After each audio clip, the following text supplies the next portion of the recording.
Behind F Troop's slapstick comedy and cheesy one-liners lies a treasure trove of scandalous secrets that would make even Chief Wild Eagle do a double-take. From teenage actresses lying about their age to 65-year-old stuntmen performing death-defying stunts, the beloved Western spoof was packed with more shocking twists than a Corporal Agarn scheme. Get ready to discover the jaw-dropping truths that ABC never wanted you to know about television's wackiest cavalry unit. Fact 1. The star was actually a child. When 16-year-old Melody Patterson walked into her audition for F Troop in 1965, she told the casting directors she was 18 years old and ready to take on Hollywood. What the producers didn't know was that Patterson was not only underage, but she was still attending high school and living at home with her mother. The young actress from Inglewood, California had been performing since she was 4 years old, appearing in community theater productions and working as a photographer's model, but landing a starring role on a major network television series was a completely different level of responsibility. Patterson's deception wasn't discovered until just before filming was set to begin, when she and her mother finally revealed her true age to the show's producers. By that point, the series was already moving forward, and Patterson had impressed everyone with her professionalism and maturity during the audition process. Rather than recast the role, the producers decided to keep her, but they made significant adjustments to accommodate the situation. The romantic storyline between her character Wrangler Jane and Captain Parmenter, played by 32-year-old Ken Berry, was deliberately kept very low-key during the first season to avoid any controversy about the age difference between the actors. Patterson didn't turn 18 until after the show had completely finished its run in 1967, meaning she spent her entire time on F Troop as a minor working in the entertainment industry.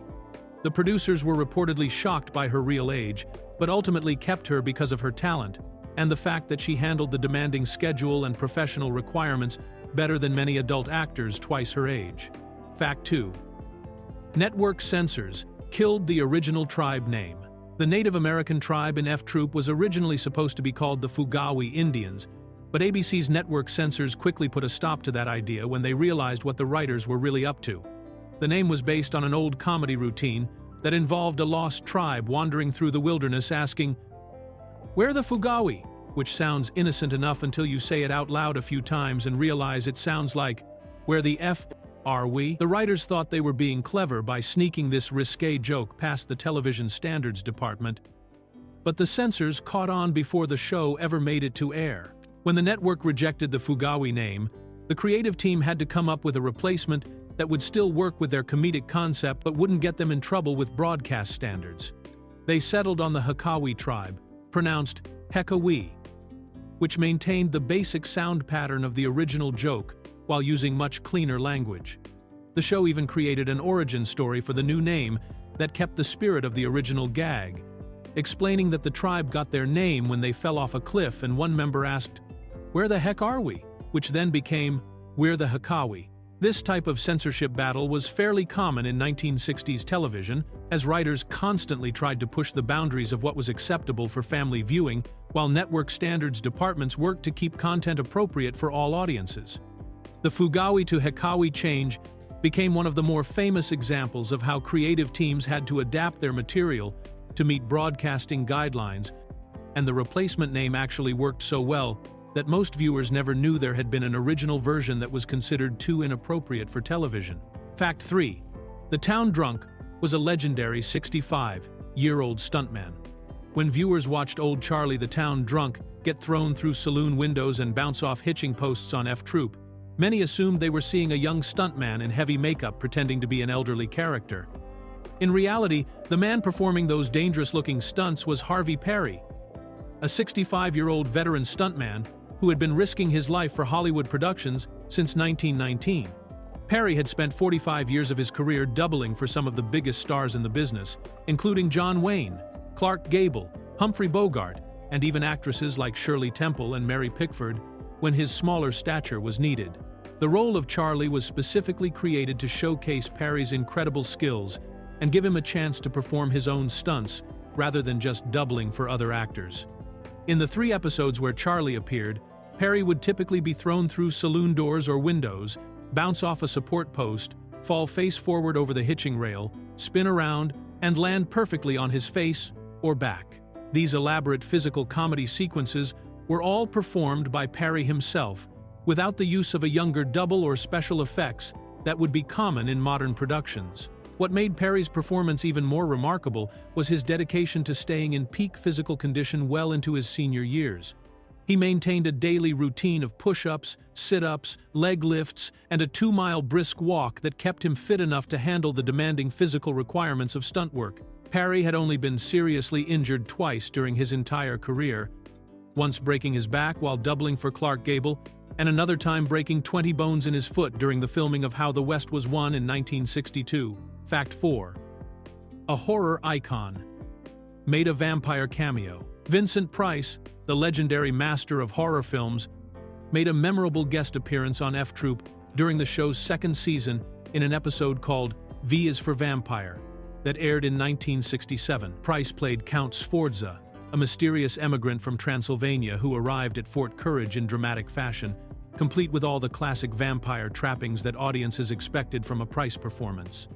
The character traveled in a black hearse, carried a pet crow that he called Brother on his arm, and spoke with the same theatrical accent and mannerisms that had made Price famous in countless horror movies. The episode plot revolved around the suspicions of Corporal Agarn, who became convinced that Count Sforza was actually a vampire after noticing his pale complexion and his habit of saying good evening regardless of what time of day it was. When Wrangler Jane disappeared after delivering supplies to the Count's supposedly haunted mansion on the edge of town, the men of F Troop decided to investigate the creepy old house to rescue her. The resulting scenes featured classic haunted house comedy bits, reminiscent of Abbott and Costello films, with the three main characters getting spooked by various supernatural-seeming occurrences. Price was clearly having a wonderful time hamming it up in this comedic role, bringing his signature dramatic flair to what was essentially a parody of his own horror movie persona. The casting was perfect because Price had become so closely associated with vampire and horror characters that audiences immediately understood the joke when he appeared on screen dressed like Bela Lugosi's Dracula. Even Chief Wild Eagle got in on the fun, delivering the line, "Now that's what I call a pale face," when he first encountered the dramatically pale Count Sforza. Fact 5. Corporate greed killed a hit show. F Troop was actually performing quite well in the ratings when it was suddenly cancelled after just 2 seasons, ranking number 40 out of 113 shows during the 1966 to 1967 television season, with a solid 31.3% share of the viewing audience. The decision to end the series had nothing to do with poor performance or lack of viewer interest, but rather came down to a corporate takeover that prioritized short-term profits over long-term creative success. In November of 1966, Jack Warner agreed to sell his controlling interest in Warner Brothers to a company called 7 Arts Productions, which was run by Canadian investors Elliott and Kenneth Hyman. According to Forrest Tucker, who played Sergeant O'Rourke on the show, the new owners at 7 Arts made the decision to cancel F Troop because they believed it was wasteful for so much of the valuable Warner Ranch property to be dedicated to filming a single 30-minute television program. The entire western town set and surrounding areas were being used exclusively for F Troop production, and the new management felt they could make more money by using that space for multiple projects or other business purposes. Producer William Orr also cited the increased costs of producing the show in color during its second season as another factor that made the new owners uncomfortable with continuing the series. The cancellation was particularly frustrating because F Troop had been ABC's first successful show in the Tuesday night 9 o'clock time slot since The Rifleman had dominated that period during 1959 to 1960. The show had managed to hold its own against the powerful competition from CBS's Red Skelton show, which had previously destroyed 4 consecutive ABC programs in the same time slot, proving that F Troop had found a genuine audience that advertisers valued. Fact 6. The writer became his own Undertaker. Arthur Julian was the most prolific writer on F Troop, having written 29 out of the show's 65 total episodes, which means he was responsible for creating nearly half of the entire series. Julian was a veteran television comedy writer who had worked on popular shows like Meet Millie, Bewitched, and Hogan's Heroes, but his involvement with F Troop went far beyond just writing scripts from behind the scenes. In a unique twist that demonstrated his dedication to the show, Julian actually stepped in front of the camera to play a small acting role in one of his own episodes.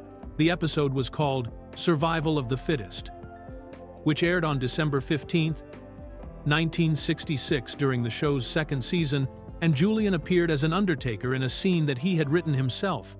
This type of writer cameo was fairly unusual in television production during the 1960s, when there was typically a much clearer separation between the creative writing staff and the on-camera talent. Most writers preferred to stay behind the scenes and let professional actors handle all the performance duties, but Julian apparently felt comfortable enough with acting to take on this small but memorable role. Julian's extensive contribution to F Troop cannot be overstated, as his 29 episodes represented the largest body of work by any single writer on the series. His scripts helped establish the show's distinctive comedic voice, and many of the running gags that fans remember most fondly. The fact that he was willing to appear on camera in his own work shows how invested he was in the show's success and how comfortable he felt with the cast and crew. Julian continued working in television comedy for many years after F Troop ended, contributing to shows like The Doris Day Show, Gimme a Break, and Amen. Fact 7. An Alamo survivor really met Davy Crockett. Bob Steele, who played the elderly trooper Duffy on F Troop, brought a remarkable layer of authenticity to his role that most viewers never realized was there. Duffy's character was constantly telling tall tales about being the lone survivor of the Battle of the Alamo in 1836, claiming he had fought shoulder to shoulder with Davy Crockett and Jim Bowie during that famous last stand. What made this casting particularly clever was that Steele had actually appeared in a 1926 silent film called Davy Crockett at the Fall of the Alamo, exactly 40 years before F Troop premiered on television. Steele was born Robert Adrian Bradbury in 1907 and came from a family deeply involved in the film industry, with his father working as both an actor and director in early Hollywood productions. By the time he appeared in the Davy Crockett film, Steele was already establishing himself as a Western movie star, and he would go on to appear in more than 150 films throughout his career. His work in Westerns during the 1930s and 40s made him a natural choice for the F Troop role, since he could bring genuine experience from the genre to what was essentially a parody of Western television shows. The casting department's decision to hire Steele for the Trooper Duffy role created an inside joke that only industry veterans would have understood at the time. Here was an actor who had literally portrayed scenes from the Alamo in a major motion picture, now playing a character who claimed to be an actual survivor of that same historical event. Steele's performance added a layer of credibility to Duffy's rambling war stories, even though the character was clearly meant to be seen as an unreliable narrator whose claims nobody took seriously. Fact 8. Captain Parmenter's family was mythologically bizarre. The writers of F Troop created an elaborate backstory for Captain Wilton Parmenter that revealed his entire military family had been named after powerful figures from ancient mythology, creating a stark contrast between their heroic names and Parmenter's bumbling personality. His first cousin was a major named Achilles, referencing the nearly invincible Greek warrior from Homer's Iliad, who was famous for his strength and combat skills. His second cousin held the rank of lieutenant colonel and was named Hercules, after the Roman version of the Greek hero Heracles, who was known for completing 12 impossible labors that required superhuman strength. The mythological naming pattern continued with Parmenter's uncle, who was a colonel named Jupiter, taking his name from the king of the Roman gods, who ruled over the heavens and was considered the most powerful deity in the Roman pantheon. Most impressively, Parmenter's father was a general named Thor, borrowing from Scandinavian mythology where Thor was the god of thunder and one of the mightiest warriors among the Norse gods. This systematic approach to naming the Parmenter men created a running joke throughout the series, as viewers could appreciate the irony of a family filled with names associated with legendary strength and military prowess, producing someone as accident-prone and militarily incompetent as Captain Wilton Parmenter. The contrast was particularly effective because it played into one of the show's central themes about how military reputation and actual ability don't always match up. While Parmenter's relatives had names that suggested they were destined for greatness on the battlefield, Parmenter himself had earned his rank and reputation through a series of fortunate accidents rather than any real military skill. The mythological names also added an educational element to the comedy, as younger viewers might have been inspired to learn more about these legendary figures from different ancient cultures.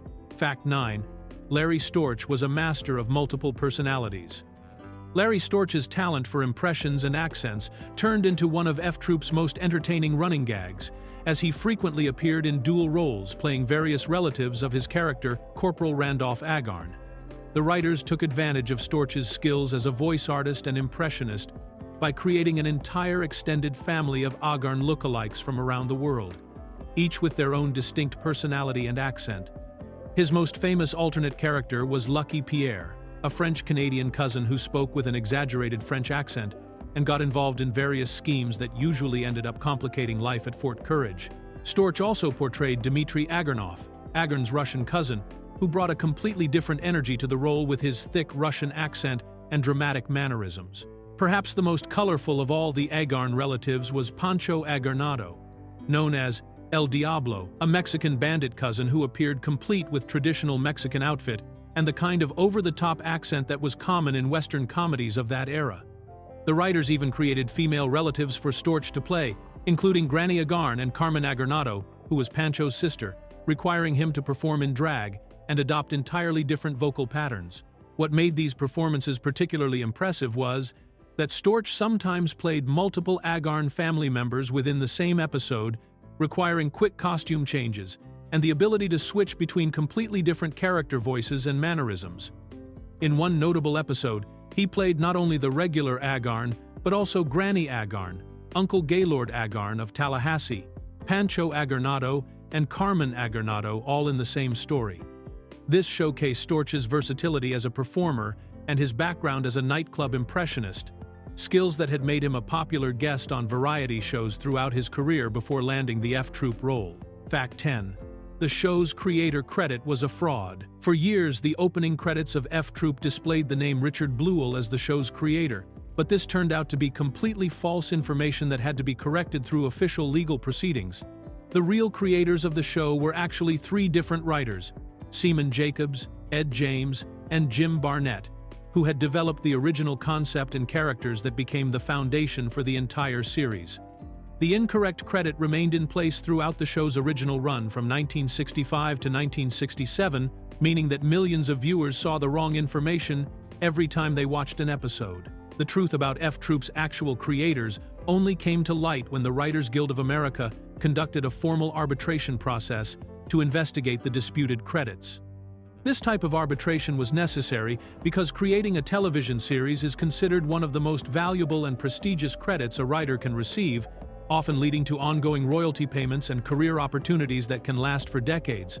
The Writers Guild takes these disputes very seriously and has specific procedures in place to ensure that the people who actually develop original ideas receive proper recognition and compensation for their work. After reviewing all the evidence and conducting their investigation, the Writers Guild ultimately awarded the official creator credit to Seaman Jacobs, Ed James, and Jim Barnett, removing Richard Bluell's name from the official records entirely. This type of credit dispute was not uncommon in the television industry during the 1960s, when the rapid pace of production and the collaborative nature of television writing sometimes led to confusion about who had contributed what to a particular project. The correction of F-Troop's creator credits stands as an important example of how industry organizations work to protect writers' rights and ensure accurate historical records. Fact 11. Only one main actor survived to tell the tale. The passage of time has been particularly cruel to the F-Troop cast, with reports indicating that in recent years, only one surviving member remained from the show's main ensemble of actors.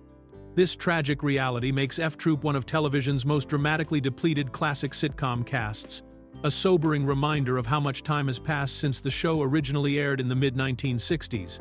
The series featured a tight-knit group of performers who worked closely together for 2 seasons, creating the kind of on-screen chemistry that made their comedic timing so effective. The main cast included Ken Berry as Captain Parmenter, Forrest Tucker as Sergeant O'Rourke, Larry Storch as Corporal Agarn, Melody Patterson as Wrangler Jane, Frank DeCova as Chief Wild Eagle, James Hampton as Trooper Dobbs, and several other regular supporting players who appeared in multiple episodes throughout the series' run. These actors ranged in age from the teenage Melody Patterson to veterans like Forrest Tucker, who had been working in entertainment for decades before F-Troop began.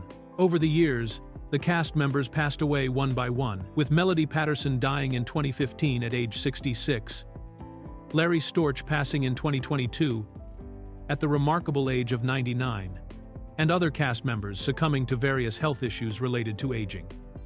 The lone survivor status among the main cast serves as a poignant reminder that F-Troop represents a completely different era of television production when shows were filmed quickly with smaller budgets and less concern for preserving behind-the-scenes material for future generations.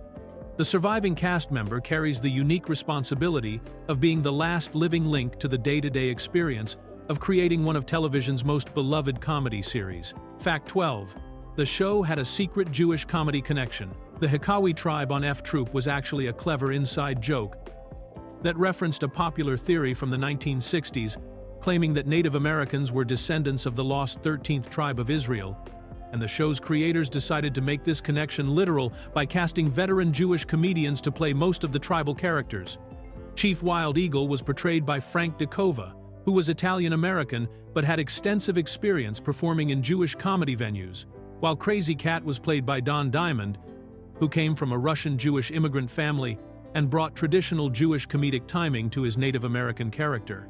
The most obvious example of this intentional casting choice was Edward Everett Horton, who played the tribal medicine man Roaring Chicken and delivered his lines with the kind of Yiddish-influenced speech patterns and comedic rhythms that were familiar to audiences from the Borscht Belt comedy circuit in New York's Catskill Mountains.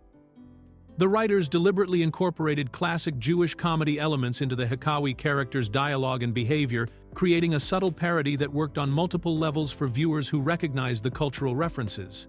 This casting strategy was part of a larger trend in 1960s television, where Jewish comedians and comedy writers were creating shows that included coded references to Jewish culture and humor, often in unexpected contexts. The Hikawi tribe's business-minded approach to their relationship with Fort Courage, their constant negotiations over money and deals with Sergeant O'Rourke, and their general emphasis on commerce over warfare, all reflected stereotypical Jewish merchant characteristics that were common in comedy of that era. The result was a unique blend of Western parody and ethnic humor that added an extra layer of comedy for viewers who understood the cultural subtext, while still functioning as straightforward slapstick for those who missed the more sophisticated references. Fact 13. Romance was toned down due to scandal. When the F Troop producers discovered that Melody Patterson had lied about her age and was actually only 16 years old, they made immediate changes to the show's romantic storylines to avoid any potential controversy or inappropriate situations. The original concept for the series had included a more prominent romantic relationship between Wrangler Jane and Captain Parmenter, but the significant age difference between the 16-year-old Patterson and 32-year-old Ken Berry created obvious problems that the production team needed to address quickly and carefully. The writers deliberately toned down the romantic elements during the first season, making Captain Parmenter much more shy and reluctant about Jane's advances, rather than having him actively pursue a relationship with her. This led to the creation of one of the show's most memorable running gags, where Parmenter would say, "Please, Jane, not in front of the men," whenever she tried to kiss him or show affection in public. While this line was played for comedy, it also served the practical purpose of keeping their interactions appropriate, given the real-world age situation. By the time the second season began production, Patterson had turned 17, and the producers felt more comfortable allowing the romantic storyline to develop further, making Jane more sexually aggressive in her pursuit of the captain. The age issue was handled with such care that most viewers never realized there had been any behind-the-scenes concerns about the casting. The producers' decision to modify the show's content rather than recast the role demonstrated their commitment to keeping Patterson in the part while maintaining appropriate boundaries. This type of situation was relatively uncommon in television production, as most shows had better age verification processes to prevent similar problems from occurring in the first place. Fact 14. A 3-0 mistake doomed the series. According to some industry sources, F Troop met its end over what might be one of the smallest budget disputes in television history, with the entire show being cancelled because of budget overruns that totaled only $3,000 for the complete season. When broken down per episode, this meant the show was going over budget by less than $100 for each 30-minute installment, an almost laughably small amount by today's television production standards. The decision to cancel the series over such a minimal financial issue becomes even more shocking when you consider that F Troop was still performing well in the ratings and had a loyal audience that would have supported additional seasons. The man behind this penny-pinching decision was Ben Kalmanson, a powerful executive who had become influential at Warner Brothers following the company's merger with Seven Arts Productions. Colmanson was reportedly not a fan of television production in general and was actively looking for reasons to get Warner Brothers out of the television business entirely so the company could focus on more profitable ventures. Producer William Orr later stated that Colmanson had even called him to complain about the modest budget overruns, saying the show was $3,000 over budget, as if this represented a major financial crisis for the studio. The irony of this situation was that F Troop would go on to generate millions of dollars in syndication revenue over the following decades, proving that the show had significant long-term value that far exceeded the minimal additional costs that led to its cancellation. Colmanson's short-sighted decision to end the series over such a small amount of money became an example of how corporate executives sometimes make decisions based on immediate cost concerns rather than considering the potential future earnings of successful television properties. Fact 15. The lookout had legally blind vision. Trooper Vanderbilt, who served as Fort Courage's official lookout and was responsible for spotting approaching dangers from his position in the watchtower, had vision so poor that he was essentially legally blind even when wearing his thick glasses. According to Corporal Agarn's explanation in the show, Vanderbilt had 20/900 vision in both eyes, which meant he could only see at 20 feet what a person with normal vision could see clearly at 900 feet. To put this in perspective, legal blindness is typically defined as 20/200 vision or worse, making Vanderbilt's eyesight more than 4 times worse than the threshold for legal blindness. This created an ongoing source of comedy throughout the series, as Vanderbilt would regularly misidentify approaching people, animals, and objects in ways that made no sense to anyone with normal vision. In one memorable example, he once allowed 2 Indians wearing feather headdresses to enter the fort without challenge because he thought they were turkeys approaching the gates. The running gag was usually played in reverse, with Vanderbilt giving completely inappropriate responses to simple questions about what he could see from his elevated position, such as answering "No, thank you, Agarn," when asked to identify approaching riders. The character was portrayed by Joe Brooks, who played Vanderbilt as a well-meaning but completely ineffective soldier whose visual impairment made him the worst possible choice for lookout duty. The absurdity of placing someone with such severe vision problems in a position that required excellent eyesight was typical of the show's approach to military incompetence, where Fort Courage seemed to be staffed entirely by soldiers who were fundamentally unsuited for their assigned roles. Vanderbilt's condition represented the ultimate example of the military's tendency to put people in jobs they simply couldn't perform effectively.